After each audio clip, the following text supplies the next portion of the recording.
Good day, this is Mike Olden, 404-379-7352, and this is the Isuzu 17950 GVW Crew Cab with equipment loader body. This body features a 3/16 floor and 12-inch centers and heavy-duty tie rings. Features of the heavy-duty ramp include the 3-pound grating, the 3-inch channel, tag and license plate, boxed lighting, spacer arm, and heavy-duty chain.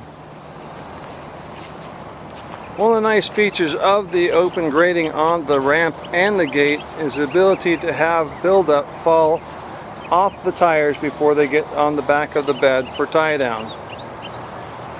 On the front storage tray is a bumper bar for when you're loading the equipment that it does not damage the front boxes. The front lockable box, storage tray, and shovel and rake rack. On the passenger side there is a fold down side for your pallet needs. As you can tell, operating this body with a heavy duty environment makes sense. Again, this is Mike Olden, 404-379-7352, and I look forward to working with you on your next truck.